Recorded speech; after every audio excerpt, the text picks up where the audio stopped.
एक समय की बात है। सीतापुर नाम के एक गांव में जगिया नाम का एक बहुत ही गरीब आदमी रहता था। जगिया किसी के खेतों में काम करके अपने घर का गुजारा करता था। एक दिन जगिया शाम को खेती करके घर लौटता है तो उसकी पत्नी रीमा सर पकड़कर बैठी होती है। जगिया उसके पास जाता है और उससे पूछता है, घर में राशन का एक दाना नहीं है। तुमने बोला था आज लेते आओगे, पर तुम तो खाली हाथ ही लाते आ रहे हो। अरे मैं आज मालिक के घर गया था, पर वो पैसे मांगते ही इतने गुस्से में आ गए कि उन्होंने मुझे काम से ही निकाल दिया। हे भगवान, तो हम और हमारे बच्चे तब तक क्या खाएंगे? कैसे होगा हमारा गुजारा? जगिया, उसकी पत्नी और बच्चे बेचारे भूखे प्यासे जैसे तैसे 2 दिन गुजारते हैं। जगिया को भी कुछ काम नहीं मिल रहा होता।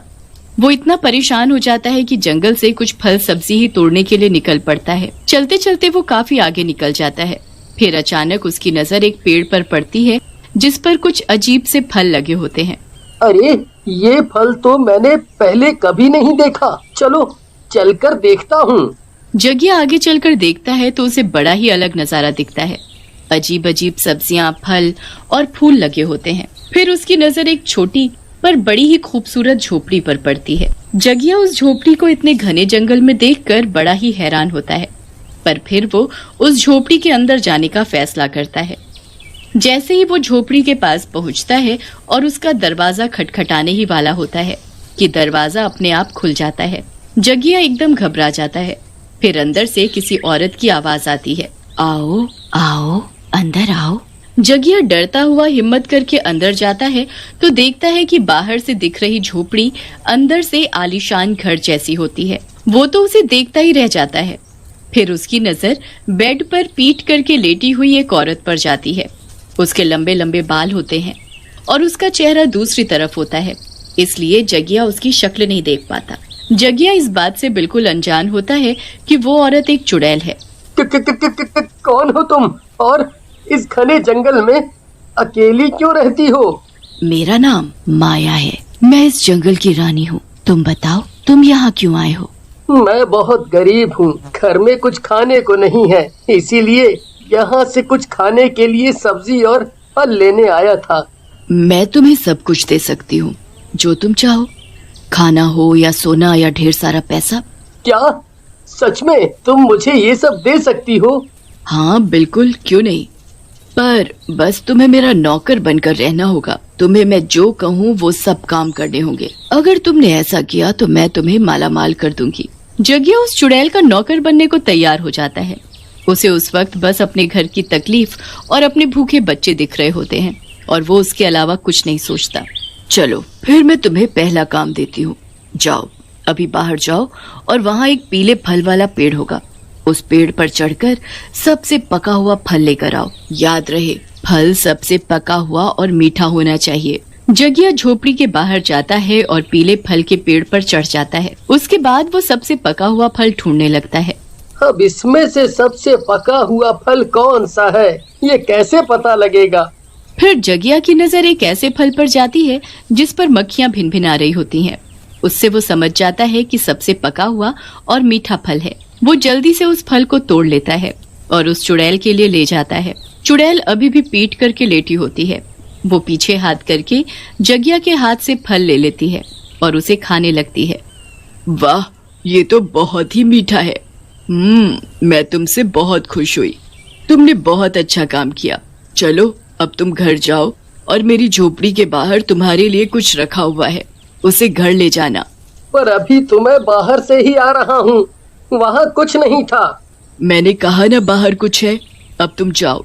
जगिया को समझ नहीं आता और उसे लगता है कि वो औरत उसे पागल बना रही है। वो निराश हो जाता है और झोपड़ी का दरवाजा खोलकर बाहर जाने लगता है। जैसे ही वो बाहर निकलता है उसकी नजर बाहर रखे ढेर सारे राशन पर जाती है। आटा, सब्जी, तेल, फल और जाने क्या क्या सामान वहाँ रखा होता है। जगिया इतना सब देखकर हैरान भी होता है और खुशी से पागल भी। वो जल्दी से सब चीजें उठाता है और जल्दी घर जाता है। रीमा इतना सब देखकर बड़ी हैरान होती है। वो जगिया से पूछती है कि वो ये सब कहाँ से लाया, तो जगिया उसे झूठ बोल देता है कि उसे कोई नौकरी मिल गई है। रीमा जल्दी से सब सामान अंदर ले जाती है और बढ़िया सा खाना बनाती है।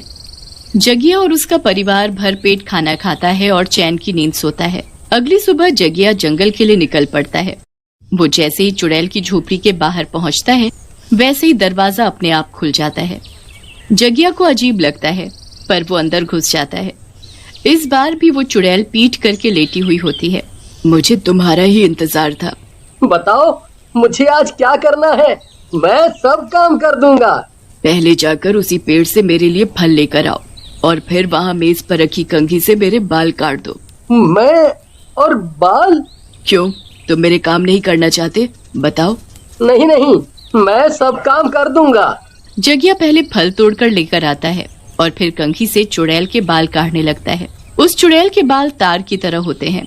हाथ में लेते ही जगिया के हाथ कटने लगते हैं। जगिया को बड़ी तकलीफ हो रही होती है पर वो बेचारा कुछ नहीं बोल पा रहा होता।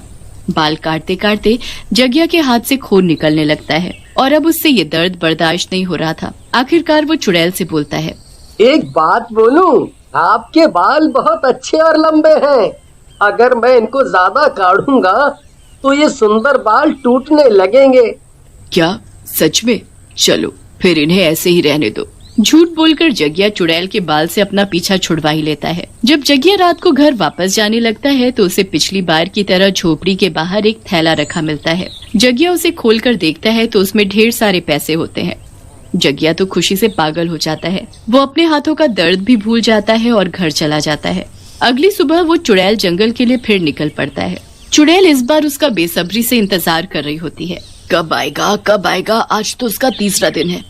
आज मेरा काम करके वो जिंदगी भर का मेरा नौकर बन जाएगा। बस आज का दिन और एक काम और बस। चुड़ैल जगिया का इंतजार कर ही रही होती है कि तभी जगिया आ जाता है। आ गए तुम, जाओ पहले मेरे लिए फल तोड़ कर लाओ और फिर मेरे पैर दबाओ, मेरे पैरों में बहुत दर्द है। जगिया पहले फल तोड़ कर लाता है फिर चुड़ैल के पैर दबाने लगता है। चुड़ैल के पैर एकदम सूखी लकड़ी की तरह अकड़े हुए होते हैं। जगिया बड़ा ही हैरान होता है। कैसी औरत है ये, एक तो हर वक्त अपना मुंह छुपाए रहती है और ऊपर से कितनी अजीब है। बाल काढ़ो तो हाथ कट जाते हैं और पैर जैसे कोई सूखी लकड़ी। पैर दबाते दबाते काफी देर हो जाती है। फिर अचानक जगिया उसके पैर के पंजों को दबाने ही लगता है कि हाथ लगाते उसके होश उड़ जाते हैं। उसके पंजे तो उल्टे होते हैं।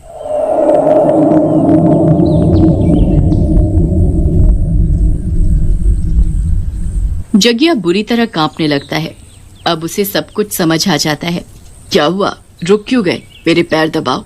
नहीं, वो मुझे कुछ जरूरी काम याद आ गया। क्या मैं अभी घर जा सकता हूँ? नहीं, बिल्कुल नहीं। अब तुम अपने घर कभी नहीं जा सकते। चुड़ैल पलटकर देखती है तो उसकी भयानक शक्ल देखकर जगिया दूर जा गिरता है। वो बुरी तरह चिल्लाकर भागने लगता है पर अचानक झोपड़ी का दरवाजा बंद हो जाता है। चुड़ैल जोर जोर से हंसने लगती है। जगिया चुड़ैल के आगे हाथ जोड़ने लगता है। ऐसे कैसे जाने दूं? अब तो तू मेरा जिंदगी भर का नौकर बन चुका है। तूने 3 दिन मेरा काम किया और अब से तू मेरा नौकर है। जगिया बुरी तरह फंस जाता है और उस चुड़ैल के घर में बंद होकर रह जाता है। चुड़ैल उसे अपना नौकर बना लेती है और उससे जालिमों की तरह काम करवाने लगती है। जगिया को ऐसे ही काफी दिन निकल जाते हैं।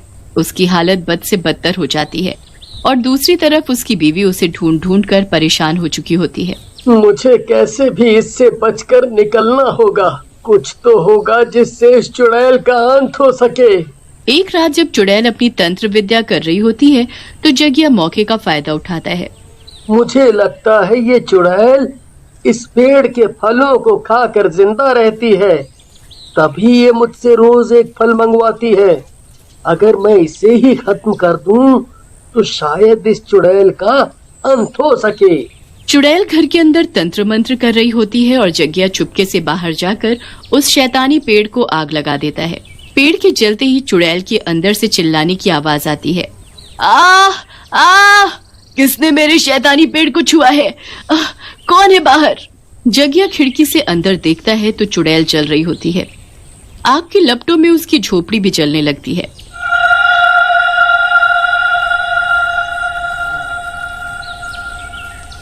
आखिरकार जगिया उस चुड़ैल को मारकर वहां से बच निकलता है। वो भागता हुआ अपने घर आकर सांस लेता है और सब कुछ अपनी बीवी को बताता है।